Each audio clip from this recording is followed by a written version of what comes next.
Hey everybody, it's Trent again. This is our third stop on our trip through Faerun Baldur's Gate, and this is with Elminster, another Planeswalker. Elminster is 3 in blue-white, so Azorius, for a 5 loyalty Planeswalker.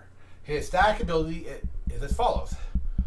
When you scry, the next instance or sorcery spell you cast this turn costs X less to cast, where X is the number of cards looked at scrying this way. His +2 is draw a card, scry 2. His -3 is exile the top card of your library, create that number of 1/1 blue fairy dragon creatures tokens with flying equal to that card's mana value. -3 is an emergency. We're doing this for the pot +2. You'll see why in a moment. This is a scry deck. You're going to scry more of your deck than you're ever going to play. It's an approach deck. That's my win con on this. My secondary win con is a nasty little thing I call Elminster smacks you in the face and you don't expect a wizard to pull a sword on you. But we'll go through that. So, we want scry engines. So the Temporal Anchor is a great one. 3 and 3 blue. For a legendary artifact, at the beginning of your upkeep, you scry 2. So right off the bat, you're gonna have a 2 after your next upkeep. Instant 2 discount right there. Whenever you choose to put 1 or more cards from the bottom of your library while scrying, exile that many cards from the bottom of your library. During your turn, you may play cards exiled with the Temporal Anchor. So you're not losing access to those cards. Those cards are going under the anchor. They could be destroyed. You're in blue. Defend yourself. Much like Minsk, there's a Chain Veil.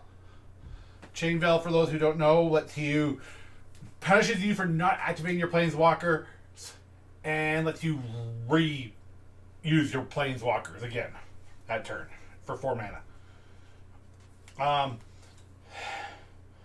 Because scrying is normally an ETB effect on a lot of creatures, we have a Teleportation Circle, which is 3 and a white for an enchantment. At the beginning of your end step, exile up to 1 target artifact or creature you control that return that card to the battlefield under its owner's control. So you get that in a Silver Raven, which is, I think, 1 blue, and when it enters scry 1, you're just flashing that thing through to keep a discount for you.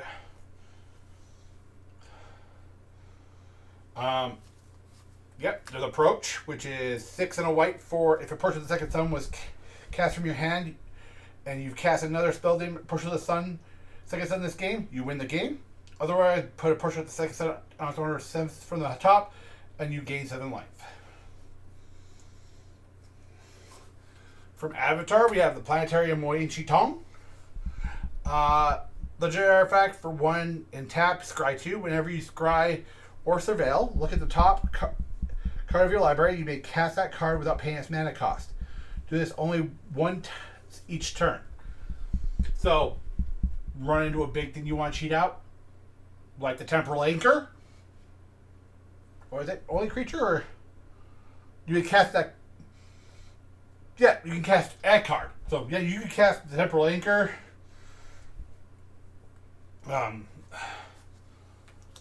So we have Mordecai. Sorry, it's dark there. I'm just going to move these up.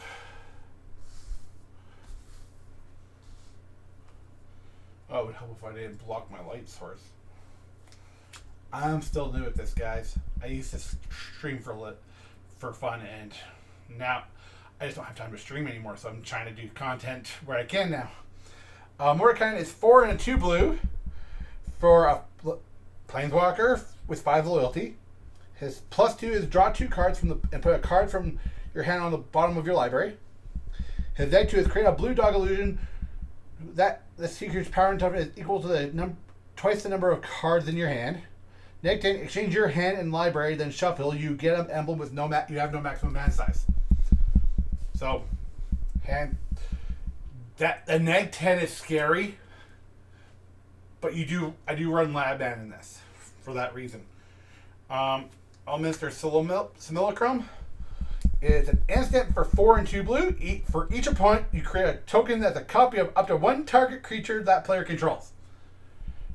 Everyone has a big beast. They're all looking at you because you're sitting over here just scrying. You have nothing. You now have big things.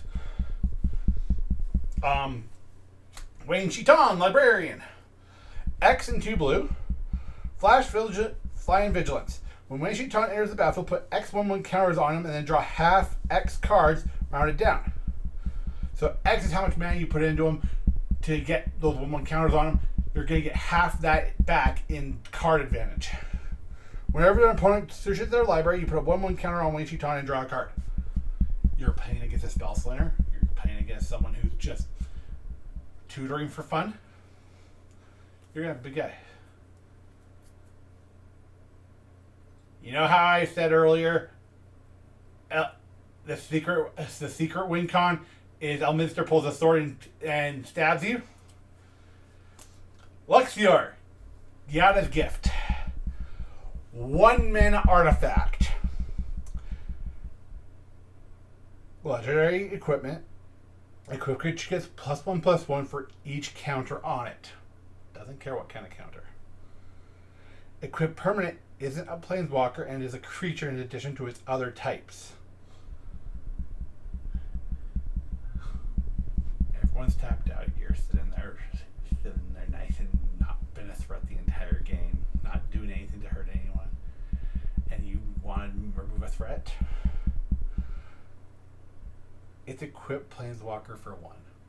You're going to be +2 in Elminster.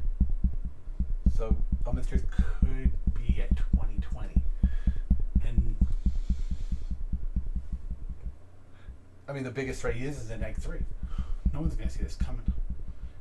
You'll get this off once in your life, and then people will see that coming every single time you play an Elminster with this deck, if you're playing Luxior. But it's 1 out of 99. But when that happens, it'll be fun. I have not been able to do that. I've approached twice, but I have not Luxiored once. But that's kind of my play on Azorius Scry. Azorius is very much heavily in control and detainment. And I didn't like any of the commanders that did that, and there was a lot of punishing commanders. The biggest one that comes to mind is Grand Arbiter Augustine. Augie is what my player calls him. I don't like him as a kick. I don't like those type of ones. I wanted to make sure my commander's doing stuff for me, and that's what this one does. It's a very fun play. You do have interaction because you're running counter spells and such, because your board's gonna get targeted for certain things, especially if you do approach or Luxior. But I hope you have a great day.